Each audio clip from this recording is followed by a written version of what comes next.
Waves of Russian missile and drone strikes are being directed at Ukrainian infrastructure, and the priority target has shifted to port and other grain facilities, pushing global food prices up and testing Allied resolve. Russia has also announced that all ships proceeding to Ukrainian ports will be considered as potential carriers of military cargo. And now our information indicates that the Russian military may expand their targeting of Ukrainian grain facilities further to include attacks against civilian shipping in the Black Sea. Following the abandonment by Russia of the Black Sea grain initiative 1 week ago, grain facilities around the port of Odessa were attacked with missiles and drones. At the same time, people pointed to alternative routes via the Danube.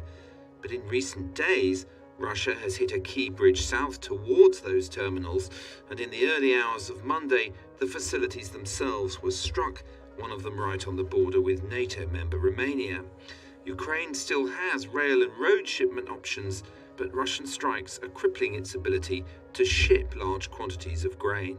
Unfortunately for Ukraine, things started to change this week, because just on the night from Sunday to Monday, Russian drones for a few hours attacked those Danube terminals.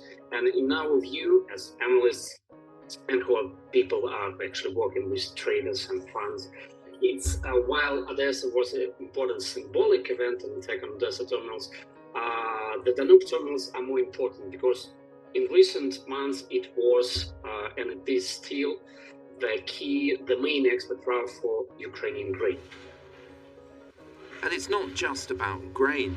The bombardment of Ukrainian cities has been pretty relentless for the past few months, stretching Ukrainian air defences and hinting at the extent to which Russia has been able to maintain its production of long-range missiles.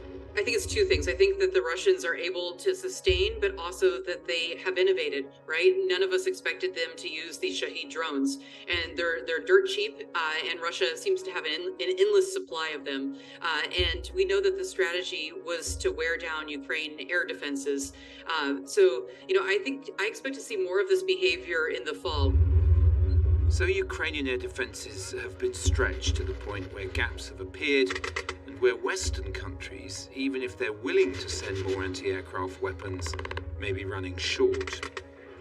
There are then questions about how to sustain Ukraine during the coming months, economically and in terms of the supply of advanced weapons. And even if the Western consensus to do that can be maintained, you do hear worries being expressed now in Whitehall about next year and the US presidential election, and whether that won't force some kind of rethink of Western strategy. And while the recent NATO summit in Vilnius showed a strengthening of ties between Ukraine and some key European players, it's now US reticence and limitations on arms supplies that may limit how much more can be achieved on the battlefield. I think that Berlin has woken up, and that's a big deal. Now Washington is behind, and that's tragic. And the political calculation is changing here.